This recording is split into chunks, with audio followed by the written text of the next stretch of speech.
Lumipas ang 7 araw sa isang kisap mata. Medyo balisa, nagpa siya si Lasho na gumawa ng 10 beses na draw.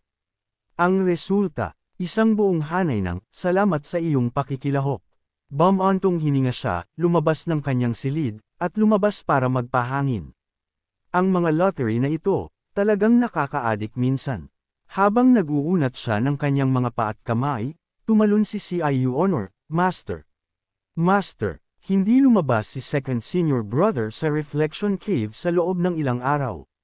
Nag-aalala ako na may nangyari. Master, gusto mo bang tingnan siya?" Bahagyang sumimangot si Lasho. 7 araw, at hindi pa rin niya ito naiisip. Ano ang kanyang kalagayan? Sumagot si CIU Honor, pumuti ng tuluyan ang kanyang buhok sa isang gabi. Ngayon, mukhang mas mahina siya. Tila hindi niya man lang mahawakan ng maayos ang kanyang espada. Nang marinig ito, dahan daw ang tumalikod si Lasho nang walang sinasabi. Sa sandaling iyon, dumating sina Ming Shiren, Xiaoyu, Zhu Honggang, pati na rin sina Pan Zong, Zhou Jifeng, at ilang iba pa sa patio ng East Pavilion. Tila pinlano na nila ito ng maaga, dahil sabay-sabay silang lumuhod. "Master, mangyaring mamagitan po kayo." Sinulyapan ni Lasho ang grupo habang walang pakialam na sinasabi, nagmamakaawa para sa traidor na disipulong iyon. Malalim na nagsalita si Ming Shiren, maaaring nagkamali si second senior brother, ngunit sa mga nakaraang taon, hindi niya kailanman pinabayaan ang kanyang tungkulin sa pagpatay sa mga kaaway ng Evil Sky Pavilion. "Nagmamakaawa kami sa master na kumilos." Yumuko rin ang iba, nagmamakaawa sa tulong ni Lasho. Umiling si Lasho at kalmadong sinabi, kung gusto niyang humingi ng awa, siya mismo ang pumunta. "Master," malamig ang boses ni Lasho. "Kung ako ay mahabagin, magpapatuloy pa ba ang Evil Sky Pavilion hanggang ngayon? Sabihin mo sa kanya, kung gusto niyang mamatay, pagbibigyan ko siya." Pagkasabi nito, iwinasiwas ni Lasho ang kanyang manggas at humakbang papasok sa East Pavilion. Hindi siya si Ming Shiren, ni sinuman sa mga disipulong ito. Siya ang master ng Evil Sky Pavilion. Kung siya ay mahabagin, matagal nang nawala ang Evil Sky Pavilion.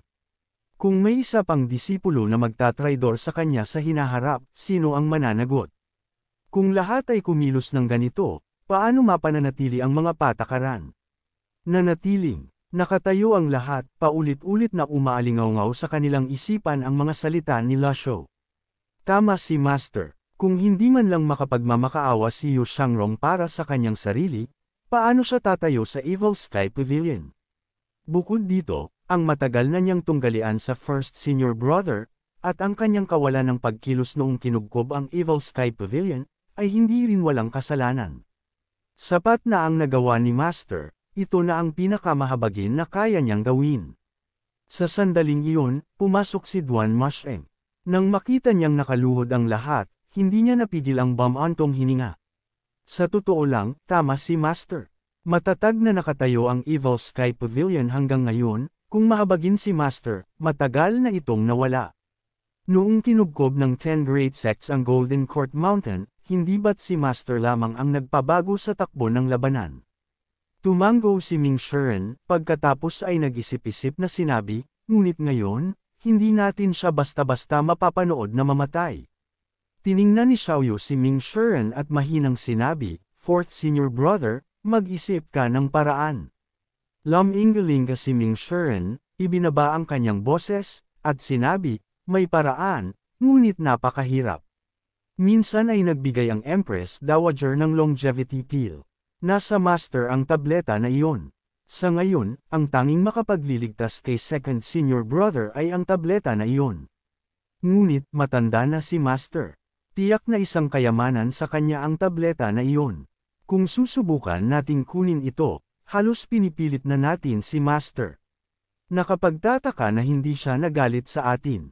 Dumilim ang ekspresyon ni Ming Shiren habang pinagmamasdan niya ang grupo at mahinang sinabi, "Tumayo kayo."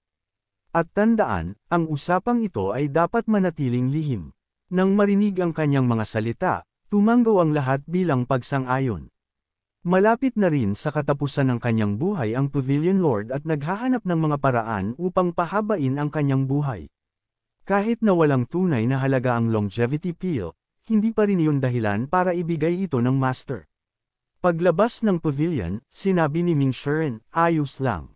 Lahat, maghiwa-hiwalay muna kayo. Pagkatapos, bumaling siya kay CIU Honor at sinabi, Little Junior Sister, sumama ka sa akin sa Reflection Cave. Sumunod ang dalawa sa pasilyo sa labas ng North Pavilion, patungo sa likod ng bundok. Pagdating sa Reflection Cave, sabay silang tumawag, Second Senior Brother. Mahina ngunit mainit ang tugon ni Yu Shangrong. Pumasok kayo. Bilang mga cultivator, madaling marinig ni Ming Shiren at CIU Honor ang kahinaan sa kanyang boses. Pumasok ang dalawa sa Reflection Cave at nakita si Yu Shangrong na nakaupong nakahalukip-kap.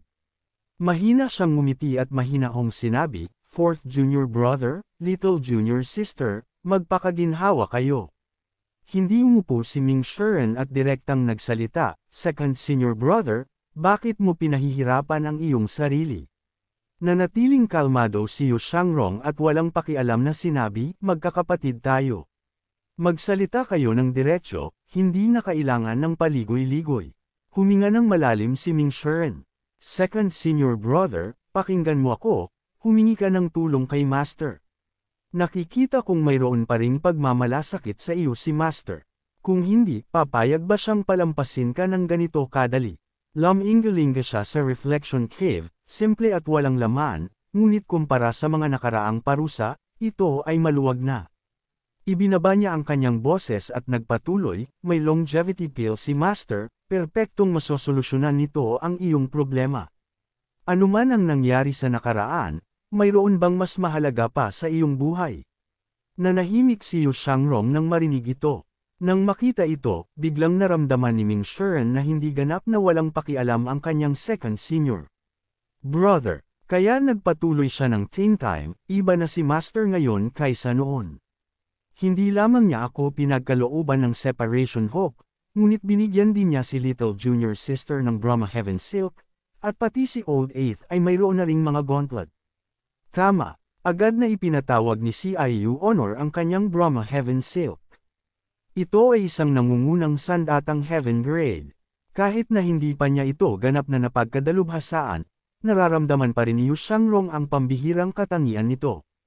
Itinaas niya ang kanyang ulo, tiningnan silang dalawa, at biglang nagtanong, kung gustong patayin kayo ng Master, ano ang mararamdaman ninyo? Humajijek si Ming Shiren at walang pakialam na sinabi, ang totoo, Second Senior Brother, buhay at malakas ka pa rin. Sandaling nawala ng salita si Yu Shangrong. Mahinang bumantong hininga si Ming Shiren at nagpatuloy, Second Senior Brother, patawarin mo ako sa aking pagiging prangka, ngunit kung talagang gusto ka ng patay ni Master, patay ka na sana. Sa paglilinang ni Master, paano kanya hahayaang mabuhay hanggang ngayon? Alam niyang maaaring magalit si Yu Shangrong sa mga salitang ito, ngunit kailangan niyang sabihin ang mga ito. Habang mas marami siyang sinasabi, ang pangungusap na iyon ay tumama mismo sa pinakapusod ng usapin. Bahagyang nanginig ang puso ni Yu Shangrong. Nagbago ang kanyang karaniwang mahinahong ekspresyon, at bahagyang kumunat ang kanyang noo. Naniniwala ako, Fourth Junior Brother, Little Junior Sister, maaari na kayong umalis. Tumango si Ming Shiren at hindi na nagpatuloy sa panghihikayat sa kanya. Umalis ang dalawa sa Reflection Cave at nakarating sa labas ng South Pavilion. Noon lamang tuluyang nagtanong si CIU Honor, hindi na makapagpigil, Fourth Senior Brother, mamamatay ba si Second Senior Brother? Mahinang ngumiti si Ming Shiren. Hindi ganoon kaliit ang pag-iisip ni Second Senior Brother. Ipinahiwatig ko na ito kanina. Ngayon, depende na sa Master. Dumating ang gabi sa isang kisap mata. Nadama ni Lasho na bumuti ang kanyang paglilinang, na umabot sa isang bottleneck. Ngunit malayo pa ito sa sapat. Ang bottleneck na ito ay hindi tungkol sa kahirapan sa pag-unlad ng paglilinang, sa halip, ito ay ang kahirapan sa pagkuha ng mga bagong pahiwatig. Maging ito man ay pagbawi ng alaala o ang mga lihim ng Nine Lives, ang lahat ay kailangang muling suriin. Sinulyapan niya ang interface ng sistema at sinuri ang kanyang natitirang haba ng buhay, 6,864 na araw. Mula sa natutunan niya sa ngayon, ang paglampas sa 9 lives ay uubos ng bahagi ng haba ng buhay. Kaya, ang mahigit 6,000 araw ay malayo sa sapat. Ang kanyang merit points, 24,250.